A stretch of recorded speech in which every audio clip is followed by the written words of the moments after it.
Buongiorno a tutti. Merci aux organisateurs pour cette journée. I will speak into French, but you can follow on the screen.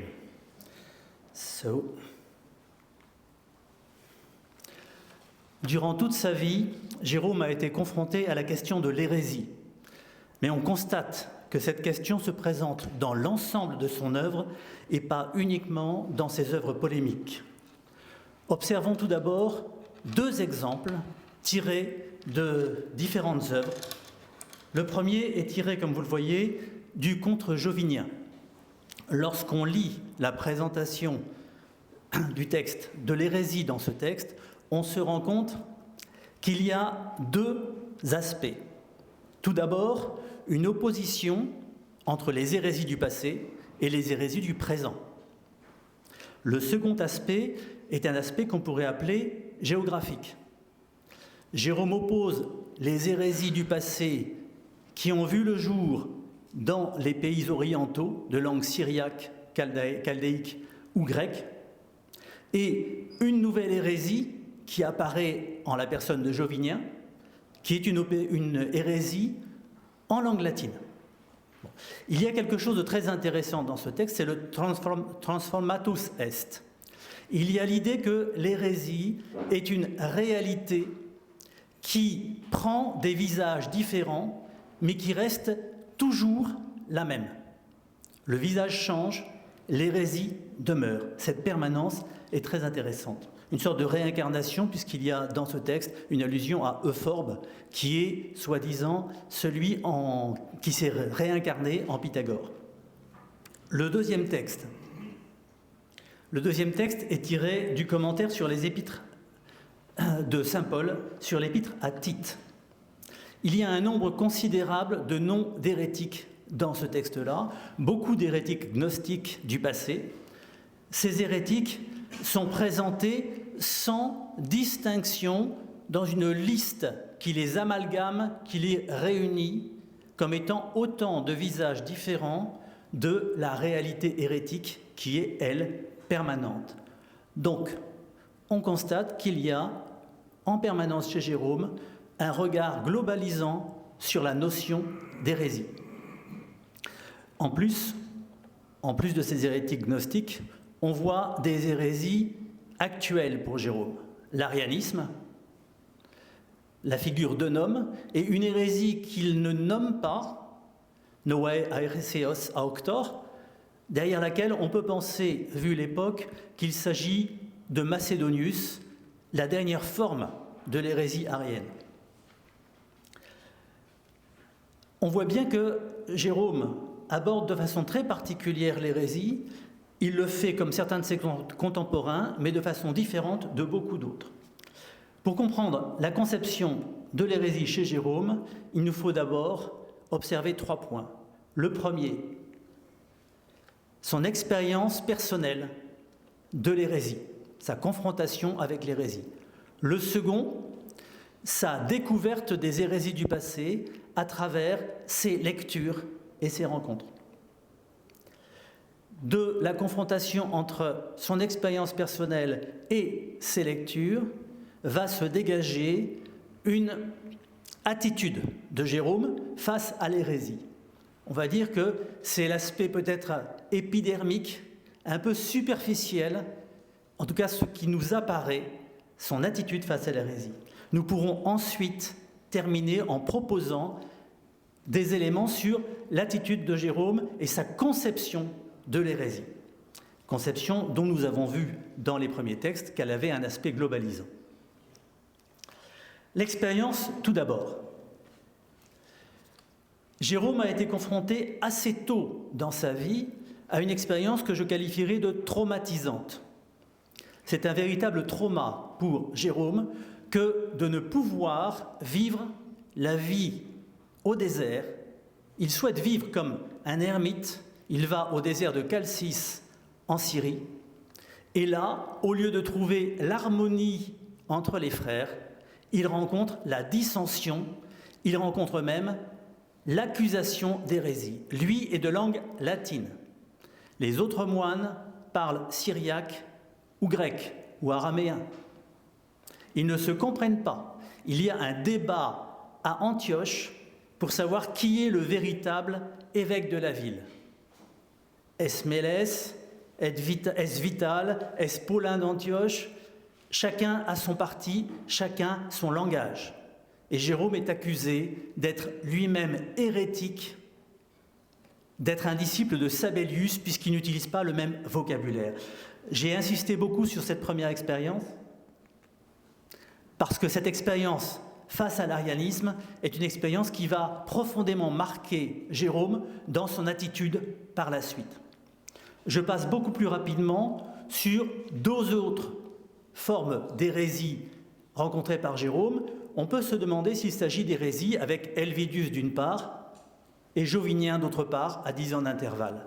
Sur Jovinien, il ne fait aucun doute qu'il y a des aspects théologiques dans sa position. Mais ce qui intéresse le plus Jérôme, c'est son opposition à la vie ascétique.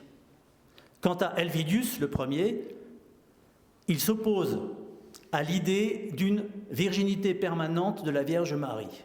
Il pense que post-partum, il y a une virginité qui n'existe plus chez Marie, que Marie a eu d'autres enfants. Ce qui intéresse Jérôme, c'est de défendre la vie ascétique qui est mise en cause par ces deux opposants. La question théologique, il la traite pour Jovinien, mais de façon très très rapide. Ce qui l'intéresse, c'est la défense de la vie ascétique. On connaît aussi l'opposition de Jérôme à deux personnes, son évêque Jean de Jérusalem et son ancien ami, le latin Ruffin d'Aquilée, sur la question de la réception d'Origène. Ça donne lieu à une longue querelle, la querelle origéniste, qui dure une dizaine d'années. Je ne rentre pas dans le détail. Ce qui importe, c'est que, dans tous les cas, Jérôme attaque les personnes. Il attaque les personnes plus parfois que les idées. Enfin, il y a une nouvelle agression contre la vie ascétique. C'est le refus par Vigilance, un prêtre gaulois, de se livrer au culte des martyrs. Ce qui intéresse Jérôme derrière le culte des martyrs, c'est d'abord que c'est une pratique déjà installée dans l'ensemble du christianisme et que cette accusation contre le culte des martyrs cache, dans un second temps, une attaque contre la vie monastique. Jérôme défend la vie monastique contre Vigilance et il défend le culte des martyrs contre Vigilance. La dernière querelle, j'en parlerai très brièvement, puisque Ivan Bodrovic en a longuement parlé tout à l'heure, il s'agit de la crise du pélagianisme.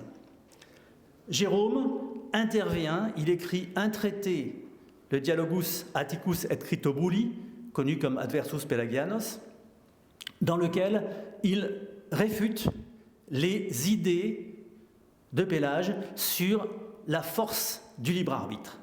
Il lui oppose la nécessité d'une grâce et d'une présence constante de Dieu dans la vie de l'homme. À côté de cette expérience, on a, dans l'œuvre de Jérôme, la mention d'un nombre considérable d'hérésies du passé. Je vous les ai mises ici pour la plupart de façon un peu globale. Je ne rentre pas dans le détail du gnosticisme. Jérôme, par ses lectures, des lectures très diverses, a été amené à découvrir les différentes hérésies du passé. Il a des lectures historiques, en particulier à travers les œuvres historiques d'Eusèbe de Césarée. Et comme vous le voyez, toutes les hérésies quasiment qui sont ici décrites apparaissent dans l'histoire de l'Église d'Eusèbe de Césarée. Il a ensuite des lectures exégétiques. On en a parlé. Il est extrêmement influencé par l'exégèse et les travaux bibliques d'Origène. Et la plupart du temps, les hérétiques visés par Origène sont les hérésies gnostiques, éventuellement également le manichéisme. Il a enfin des lectures qui sont des lectures d'auteurs polémiques, en particulier le latin tertullien.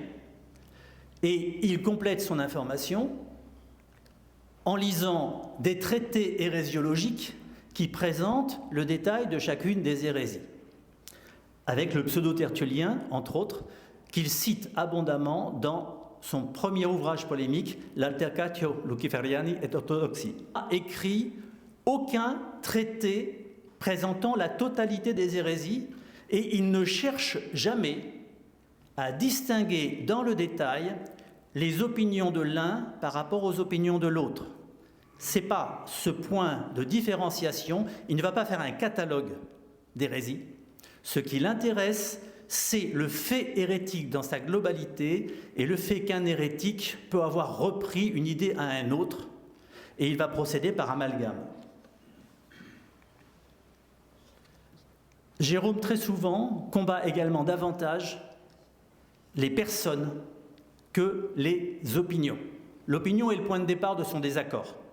Mais il va traiter, quand on regarde le titre des ouvrages polémiques de Jérôme, c'est toujours ad versus, contra. Il n'y a que deux traités qui soient des traités sur les opinions, un débat d'opinion, c'est une altercatio et un dialogus. Ce ne veut pas dire que dans les autres œuvres, il n'aborde pas les questions théologiques, mais ces questions théologiques sont souvent un point de départ et Jérôme va chercher à discréditer ses adversaires sur le plan personnel, plus parfois que sur le plan de leurs idées. Lorsqu'il mentionne les hérétiques, comme je l'ai dit, il cherche beaucoup plus l'amalgame. Je renvoie à la préface du Dialogus Adversus Pelagianos. Jérôme y rassemble une série de philosophes et d'hérétiques qu'il présente comme étant la source, la racine de Pélage. Et cette réunion d'hérétiques et de philosophes est assez artificielle, vue d'un certain point de vue. Elle s'explique, mais elle est hétéroclite. Jérôme est plus polémiste qu'hérésiologue. Il amalgame, il ne distingue pas. Qu'en est-il de la question théologique ? Jérôme est-il un théologien ? Je vous donne comme exemple l'initiale, le début, l'incipit du contre-jovinien. On voit que Jovinien est présenté comme Epicurum Christianorum. Dès le départ, ce qui est mis en avant par Jérôme, c'est la dimension éthique, morale, et non pas la dimension théologique. Et on constate à de nombreuses reprises que Jérôme opère un glissement depuis le domaine théologique dans lequel il n'est pas le plus à l'aise, vers le domaine moral, éthique, qui correspond à son expérience de vie ascétique. Ce glissement, on le constate à de nombreuses reprises. Un deuxième exemple qui nous permet de comprendre l'attitude de Jérôme face à l'hérésie. Dans le dialogue contre les pélagiens, c'est un exemple parmi tant d'autres, il va constamment, et Ivan Bodrovitch l'a rappelé tout à l'heure, il va constamment ramener à la question de l'interprétation des textes pour pouvoir prouver, pour pouvoir dokeam enseigner, il va prendre appui sur les textes. Donc il s'agit toujours davantage d'exégèse et de morale, plus que de théologie, plus que d'hérésiologie. Même si il y a la théologie et l'hérésiologie, mais elle n'est pas au premier plan. De cette attitude, nous pouvons essayer de déduire les grandes lignes de la conception de l'hérésie par Jérôme. Pour pouvoir définir l'hérésie, je vous donne juste un échange entre Critobule et Atticus dans le dialogue contre les pélagiens. Critobule revendique le témoignage de l'Écriture. Job est parfaitement parfait puisque c'est indiqué au premier verset du livre de Job. Face à cet argument, Jérôme va montrer le caractère relatif de la perfection de l'homme par rapport à l'absolue perfection de Dieu. Et surtout, du point de vue de l'argumentation, Jérôme va donner d'autres témoignages scripturaires, d'autres preuves tirées du même ouvrage.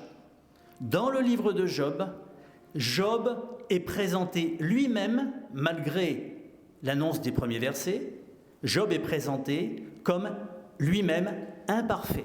Il s'en prend à Dieu et il reproche à Dieu de ne pas être sur un pied d'égalité avec l'homme.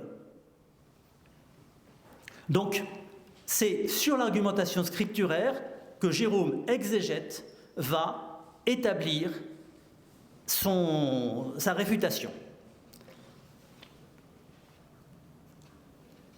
L'hérésie, comme le montre cet usage de l'écriture par l'hérétique Critobule, c'est une erreur d'interprétation de la Bible, un mauvais usage de la Bible, parce que, comme le dit Atticus, il faut, pour bien interpréter les textes, rester dans la cohérence globale de l'écriture.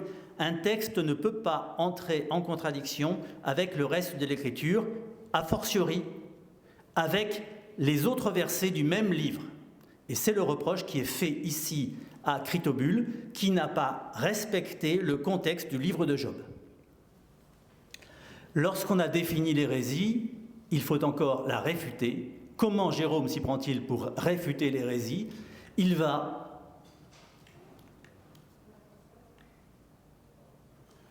rétablir le sens authentique. Et pour rétablir ce sens authentique qui a été faussé par l'orgueil de l'hérétique, par la présence du diable qui stimule l'hérétique à tronquer, à renverser le sens authentique, il faut rétablir la cohérence de la parole divine. Pour être sûr que cette parole divine est bien comprise, il faut aussi qu'elle soit en cohérence avec ce qui est le résultat du traumatisme initial de Jérôme au désert de Chalcis, à savoir la cohérence avec la foi trinitaire de Nicée. Cette foi est la foi qui est affirmée par l'Église romaine et par l'Église d'Alexandrie depuis toujours. Jérôme a donc comme point de repère la cohérence de l'Écriture et la foi proclamée par Rome et Alexandrie. Il y a un second moyen de réfuter l'hérétique. Il s'agit de le discréditer. Et comme on l'a vu avec Jovinien, il va discréditer l'hérétique sur le plan éthique et moral.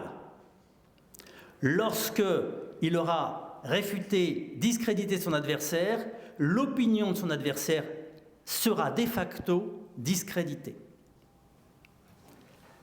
Il va également procéder par amalgame, puisque l'amalgame lui permet de répondre à l'hérétique du moment par les réfutations des hérétiques antérieurs. Donc, on voit bien que la conception de l'hérésie par Jérôme est une conception globalisante. Il y a un phénomène hérétique qui prend des visages successifs au fur et à mesure que l'Église progresse. À chaque avancée de l'Église, il y a un visage qui se dresse pour contester. Et ce visage doit être réfuté. Derrière cette vision de l'hérésie moralisante et exégétique, on retrouve tous les visages de Jérôme, qui est le défenseur de l'ascèse, le défenseur d'une perfection morale relative avec l'aide de Dieu, et qui est l'exégète, le traducteur et le commentateur de l'Écriture. Je vous remercie.